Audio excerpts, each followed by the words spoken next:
Hey, what is going on, guys? This is ZK, and welcome to my review on the Alienware 17. As the name implies, this is Alienware's 17-inch gaming laptop, and I want to start off this examination of this really beautiful machine by taking a brief look at the hardware installed with this particular setup. What we've got is a 4th generation Intel Core i7 4710MQ processor running at 3.5 gigahertz when Turbo Boost is activated.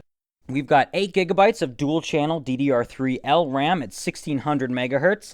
Our GPU is an NVIDIA GeForce GTX 860M with 2 gigabytes of GDDR5. Plus, we also get Intel HD Graphics 4600. So that's really helpful to have two GPUs, but that's really nice. Anyway, moving on, we have 1 terabyte of hard drive space at a 5400 RPM hard drive with an 80 gigabyte mSATA drive, which is nice to have too.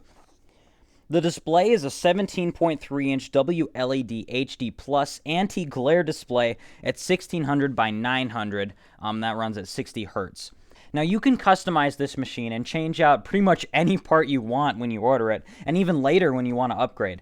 Alienware has made upgradeability very easy, as there are only 4 screws to remove to detach the entire bottom panel off the machine, revealing easy access to the components. It's also worth mentioning that there are 4 RAM card slots. 2 of them are located under the keyboard, and that's where Alienware puts the stock RAM that you order from them. And then there's also 2 very easily accessible from removing that bottom panel of the machine. The system supports up to 32 gigabytes of RAM total, so that gives you pretty good flexibility. So how much does all this cost? The pricing for this setup that I have right here is $1,700. So it's a fairly decent price, but it is overpriced, and we'll get into that later. But we're going to talk about something else right now. Alright, now let's take a minute to examine the ports on the side. On the right side, we have a gigabit Ethernet port, 2 USB 2.0s, an SD card reader with a case that goes in there to protect it, so from dust and things like that. And then we have the slot loading optical drive right there, which I have to add sounds really cool when you put in a disc. It sounds like it's from the Alien universe, I'm telling you. The other side, on the left, we have a power plug, Kensington lock, HDMI, mini display port, 2 USB 3.0s, and 3 audio jacks. The HDMI port is in and out, meaning that it supports input from another device. For example, if I have my PS3 sitting next to me, I can just use this laptop as a display for that console, which is another really cool thing to have. One other cool thing on the ports on that left side is that the USB 3.0 there is a power share port. In my experience, I've been frustrated that when my computer is turned off or asleep, I can't charge a USB device. Well, this power share port allows you to charge your phone or whatever device you have using the port, even when the computer is completely off. So that's really cool to have. And lastly, that third audio jack there supports a mic input and audio output at the same time. This is for using something like Apple earbuds, which have a microphone built in. So that's nice to have as well. It's very easy to see that Alienware has gone all out in designing the cosmetics of the machine. Its beautiful, stylish lines make it stand out above any other laptop, and it's one of my favorite things about Alienware. The lack of high-gloss materials used in this product is also a very nice touch for those of us who like to keep our stuff clean. The only glossy areas on this machine are the Alien Head logo on the back of the screen, the power button, and a thin strip of chrome running across the top of the keyboard. The body has a very nice rubberized feel to it, and it does not leave much for finger marks. Due to its matte black coloring, though, it does show quite a bit of dust at times. The back of the screen is a brushed aluminum that feels very pleasant and sleek to the touch. The screen is anti-reflective and no gloss, so it shows very little dust or splotches, and sunlight and things like that will also not show as well as they would on a glossy screen. The keyboard is a full size, of course, and it includes a number pad, which is really nice. The keys are very firm, and there is no bending or flexing when pushing on the board. I love typing on these keys. One thing I've noticed is the keys themselves appear to be slightly curved, so that helps my wild fingers stay on the keys so that they don't go sliding all over the place. We also have 4 programmable buttons above the number pad that can be used to perform various tasks. The trackpad is very responsive and has the perfect sliding feel to it when using it. The trackpad buttons are extremely nice as well. They're firm, yet soft and responsive when pressing or holding. And this wouldn't be an Alienware system if we didn't talk about the alien effects. For those of you guys who don't know, the Alienware line of products is known for its lighting scheme that is unique only to its brand. You can change the colors of 10 different lighting zones on the machine. 4 of them are on the keyboard, which is cool. You can have your keyboard light up in 4 different colors in different places.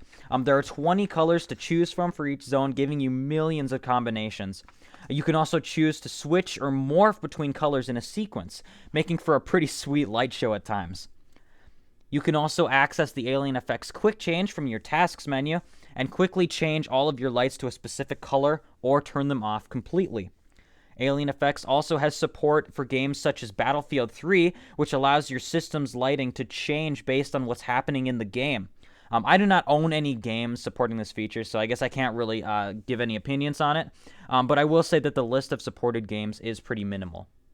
The Alienware 17 is not trying to compete in the Ultrabook department, being that it is a very big laptop, okay? It measures 11.7 by 16.2 inches, and it's just over 1.8 inches tall, okay? That's almost 2 inches tall here. We're talking a laptop. And it also weighs a big honkin' 9.2 pounds. Okay, that is insanely big for a laptop. Here it is next to a MacBook Pro. Here's it next to a PlayStation 3. In fact, a gold PlayStation 3 is way smaller than this laptop. Also, let me bring in the Alienware X51 mini desktop. As you can see, the laptop is actually wider than that desktop is tall. So that's pretty insane for a laptop. So some of you may even be thinking, what? This thing is way too massive. Why even call it a laptop? Well, you may want to rethink that. At first glance, the laptop may seem too big to even think about using anywhere except a desk.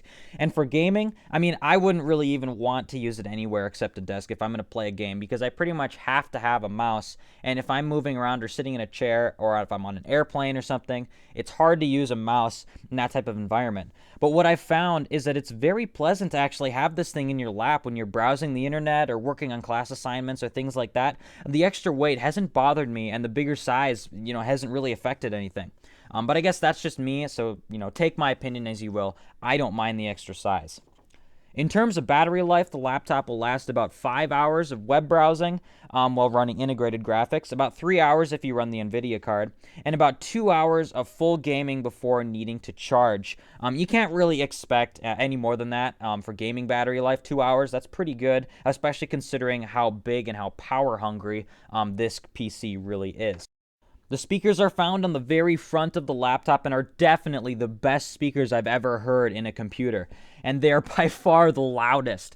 I can easily fill a room with booming bass and tight highs. I find when I set to the maximum volume, they are uncomfortably loud from even across the room. Heating and cooling of this machine has been very much taken into consideration by the folks at Alienware. The exhaust vents are located on the back of the laptop and divert the heat away from you, which is really nice. Something my old laptop did was it would shoot it right onto my left hand, and it would just burn my fingers as I was playing for a couple of hours. So that would drive me crazy. These guys did it right with the exhaust vents. The intakes are quite large, actually, and they're located underneath the machine. So don't be placing this computer on your bed or couch or any other soft surface. Okay, this may cause a cooling issue if the laptop starts to generate heat. But you don't have to worry about placing it on your lap. I've gamed for several hours with this truckload on my legs, and it's not bothered me at all, and it has not gotten hot. The heating and cooling on here is very well done. The fans themselves do get a bit loud and will be noticeably audible if you're gaming with little or no game volume. If you have the speakers turned up or if you're wearing a headset, then of course this is not an issue at all. But something that does need to be pointed out, that they do get a little bit loud if you have your game volume set low and you're really trying to listen for them. The laptop does require 2 hands to open, but I really like that. That keeps it from flopping open when I don't want it to. The hinges are really tight, so you don't have to worry about your screen flopping around. And the screen does tilt back pretty far too. Full HD webcam is also available right at the top of the screen and is actually a really nice webcam. The power brick of this machine is really tall and wide, and at first glance may seem really big, but it's also really flat, so it sits very nicely into a carrying case or behind a desk. For the size of it, I think Alienware did a great job designing it to fit into really tight places, because it is very flat and it does not have a problem sitting in your carrying case or anything. It'll fit very nicely. I started over this review by going over the hardware specs, so I'll bring them up again. So what can this hardware do for you? What is the FPS on the latest games? It's no surprise to see that this machine can power through the Call of Duty series with the ease on maximum settings. Keep in mind that this machine is equipped with a 60 Hz screen, so 60 frames per second is the maximum frames per second that the GPU can send to the display. Thus, these specs here on Call of Duty World at War, Black Ops, and Black Ops 2 do not max out the performance of this laptop.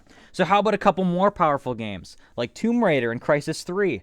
On the highest settings for both games, they perform very nicely, especially for a laptop. Tomb Raider delivering an average of 51 frames per second during gameplay and a benchmark of an average of 47 frames per second. Crysis 3 delivering an average of 35 frames per second during the gameplay. So that's really pretty good for this laptop. For $1,700 to get that kind of frames per second on Crysis 3, I really have to say that it's not bad, especially compared to what's out there. Don't compare these frames per second to a custom-built desktop or any kind of desktop for that matter, because keep in mind, laptops are clearly not as powerful as desktops. But for a laptop, these are really, really nice, especially for the price that you pay. So here is the question that you really want an answer to. Should I get an Alienware 17? To answer that question, you need to understand a few things and answer a few questions of your own. First off, it's no secret that the Alienware lineup is overpriced when you compare it to everything else out there. If you're looking for a laptop that has the most hardware for the least money, you won't find it here. I would suggest going to Asus or somebody like that. If you're looking for a laptop that has the most hardware for the least money, you're not going to find it at Alienware. So the question you need to ask yourself is, am I willing to spend a little more money here? And here's what you get for doing that.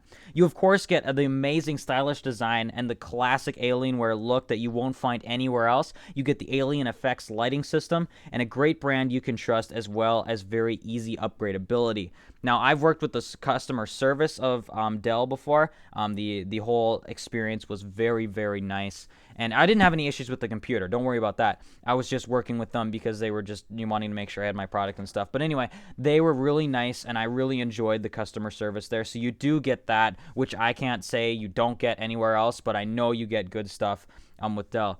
So these are things that no other company has altogether, especially the Alien Effects lighting system, which I think is just the coolest thing ever in computers. I just think it's really, really nice. But if you don't care about these features, then it's very clear that an Alienware is not right for you. And that's okay, because this laptop is not for everyone.